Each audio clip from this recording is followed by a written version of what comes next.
Perkenalkan, saya Nur Istiqomah, NPM 1208200046. Perkenalkan, nama saya Sinta Risyanti, NPM 1208200029. Kami di sini dari Prodi Ilmu Komunikasi FISIP Universitas PGRI Ronggolawe Tuban. Nah, di sini kami akan sedikit menjelaskan tentang sistem komunikasi di lingkungan sekitar rumah kami. Nah, gimana nih keadaan di daerah rumahnya Sinta? Di keadaan rumah saya bisa dibilang padat penduduk karena rumahnya sangat berdekatan sekali. Akan tetapi di daerah lingkungan rumah saya banyak rumah warga yang tertutup dan jarang sekali terjadi interaksi. Mereka hanya akan berinteraksi ketika sedang berbelanja akan ke pasar saja, karena kebetulan rumah saya dekat dengan pasar yang ada di kota gitu ya. ya? Pasar. Nah, tidak jauh berbeda dari rumah Sinta, daerah rumah Sinta. Rumah saya juga antar rumahnya juga berdekatan dan juga jarang sekali ada rumah yang terbuka seperti di desa. Kalau di desa kan setiap hari, setiap pagi itu pasti dibuka. Nah, kalau di sini ini jarang karena warga sekitar rumah saya ini semuanya berprofesi dan bekerja. Jadi kalau pagi hari tidak ada yang di rumah, mereka melakukan aktivitas pekerjaan seperti hari-hari biasanya. Oleh karena itu, di rumah saya juga jarang sekali ada interaksi secara langsung ya. Tetapi ada interaksi secara online, misal via grup WhatsApp seperti itu ya. Hampir sama lah, karena rumah saya dan rumah Iis bisa dibilang lumayan dekat. Iya, dan berada di pusat kota seperti itu. Nah, untuk penjelasan ke materi sistem komunikasi kota akan dijelaskan selanjutnya. Sistem komunikasi kota. Definisi kota disampaikan oleh Bintarta. Kota diartikan sebagai suatu sistem jaringan kehidupan yang ditandai dengan kepadatan penduduk yang tinggi dan diwarnai dengan strata ekonomi yang heterogen dan bercorak materialistis, atau dapat pula diartikan sebagai bentang budaya yang ditimbulkan oleh unsur-unsur alami dan non-alami dengan gejala-gejala pemusatan penduduk yang cukup besar dengan corak kehidupan yang bersifat heterogen dan materialistis dibandingkan dengan daerah di belakangnya. Masyarakat perkotaan cenderung memiliki sistem komunikasi yang tertutup dibandingkan dengan masyarakat pedesaan. Mereka lebih memilih untuk menggunakan gadget untuk berkomunikasi dengan orang lain ketimbang bertemu langsung, meskipun jarak rumah mereka cukup dekat. Rasa individualisme yang tinggi menyebabkan komunikasi yang terjalin tidak seerat seperti masyarakat pedesaan. Adanya teknologi yang berkembang pesat juga menyebabkan sikap acuh tak acuh timbul pada masyarakat perkotaan. Kepedulian terhadap sesama bukanlah suatu hal yang dikatakan penting seperti yang terjadi pada masyarakat pedesaan. Nah, jadi masyarakat pedesaan dan perkotaan memiliki perbedaan yang cukup signifikan. Masyarakat perkotaan sendiri lebih memilih untuk memperhatikan kebutuhannya dibandingkan dengan kebutuhan orang lain yang ada di sekitarnya. Keberadaan alat teknologi atau gadget menjadi sesuatu yang diagungkan oleh masyarakat perkotaan. Semuanya dilakukan dengan menggunakan teknologi untuk mempermudah dalam menjalani aktivitas. Nah, di sini ada 3 pola komunikasi. Yang pertama yaitu individualisme, yang kedua jalan pikiran yang rasional, dan yang ketiga jalan kehidupan yang cepat. Untuk poin yang pertama yaitu individualisme sendiri dimaksud adalah suatu sifat yang memiliki pandangan moral, politik, atau sosial yang menekankan kemerdekaan manusia serta kepentingan bertanggung jawab dan kebebasan sendiri. Nah, kalian pasti sudah familiar dong dengan arti kata individualisme. Ya, seperti yang kita lihat saat ini, banyak sekali warga masyarakat kita yang memiliki sifat individualisme atau mementingkan diri sendiri. Sifat ini cenderung kurang sadar akan lingkungan sekitar dan berusaha memenuhi kebutuhannya masing-masing. Untuk poin yang kedua yaitu jalan pikiran rasional. Berpikir rasional adalah kemampuan seseorang untuk menarik kesimpulan yang berdasar dan dapat dibenarkan atau didukung oleh data, aturan, dan logika. Nah, ada juga beberapa tanda-tanda orang yang berpikir secara rasional. Tanda-tandanya yaitu orang-orang yang berpikir rasional selalu berpikir jauh ke depan tentang tujuan dan masa depan dibandingkan memikirkan masa lalu. Dan orang yang berpikir rasional tidak mudah terbawa arus. Mereka membutuhkan alasan yang pasti dan masuk akal, serta rencana yang jelas sebelum setuju mengikuti atau melakukan sesuatu. Poin yang ketiga yaitu jalan kehidupan yang cepat. Nah, untuk poin yang ketiga yaitu jalan kehidupan yang cepat.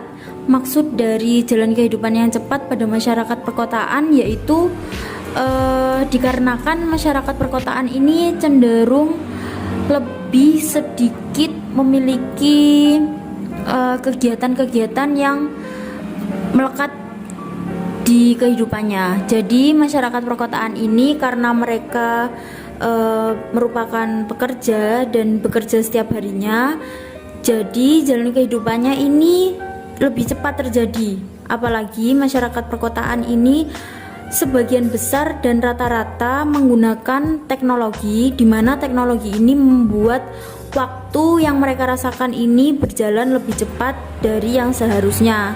Berbeda dengan masyarakat pedesaan yang menikmati hari-harinya dengan kegiatan-kegiatan yang dilakukan bersama-sama dengan warga lainnya, seperti itu. Untuk yang selanjutnya yaitu komunikator pada masyarakat kota. Yang pertama yaitu komunikasi massa. Komunikasi massa adalah proses di mana organisasi media membuat dan menyebarkan pesan kepada khalayak banyak atau publik. Nah, ada ciri-ciri komunikasi massa. Yang pertama yaitu komunikator dalam komunikasi massa melembaga. Yang kedua, komunikan dalam komunikasi massa bersifat heterogen. Pesannya bersifat umum, komunikasi berlangsung satu arah, komunikasi massa menimbulkan keserempakan, komunikasi massa mengandalkan peralatan teknis, dan yang terakhir yaitu komunikasi massa dikontrol oleh gatekeeper. Untuk poin komunikator pada masyarakat kota yang kedua yaitu opinion leader atau pemuka pendapat. Nah, pengertian opinion leader sendiri adalah orang yang secara informal dapat mempengaruhi tindakan atau sikap dari orang-orang lain. Nah, istilah opinion leader ini mulai menjadi perbincangan dalam literatur komunikasi sekitar tahun 1950 sampai 1960-an. Sebelumnya literatur komunikasi sendiri sering menggunakan kata-kata influential atau influencer atau tastemaker atau orang yang berpengaruh untuk menyebut opinion leader. Secara tidak langsung mereka ini atau opinion leader ini adalah perantara pesan yang mampu untuk menerjemahkan berbagai macam informasi untuk diteruskan kepada masyarakat luas.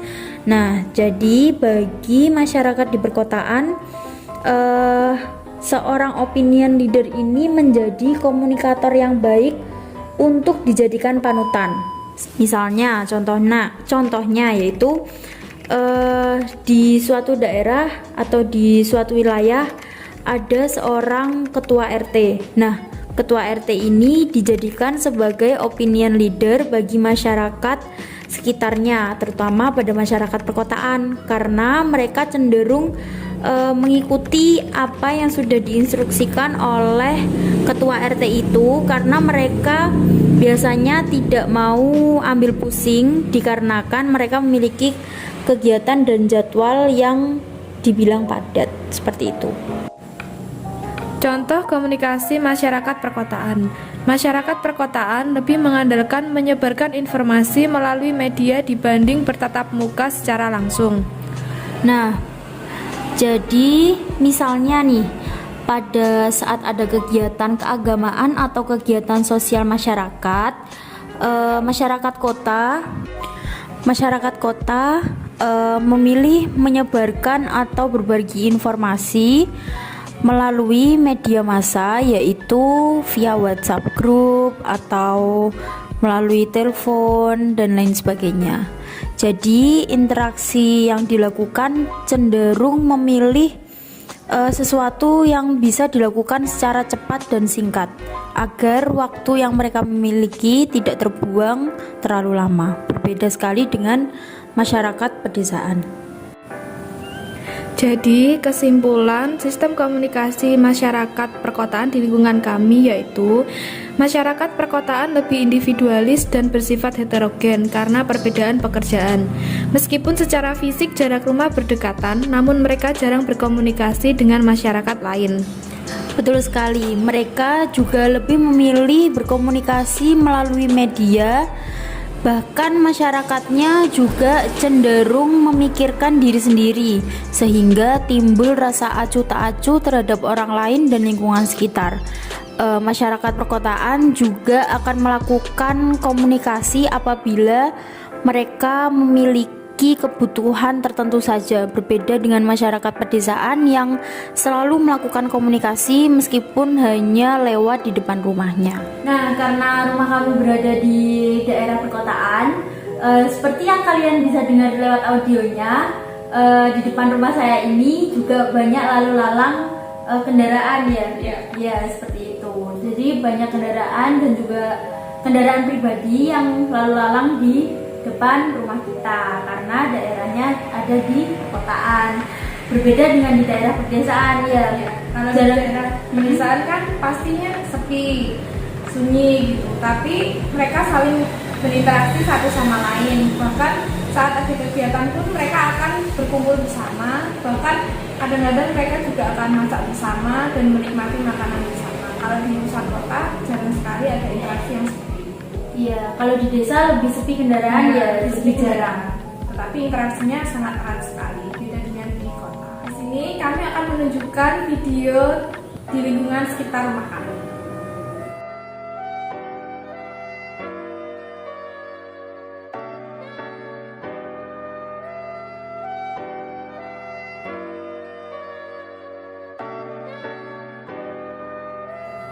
Sekian video penjelasan dari kami mengenai sistem komunikasi di lingkungan kota apabila ada salah kata atau perbuatan, dan apabila kalian ingin bertanya karena kurang jelas dari video kami, boleh tinggalkan pertanyaan di kolom komentar. Sekian dari kami. Wassalamualaikum warahmatullahi wabarakatuh.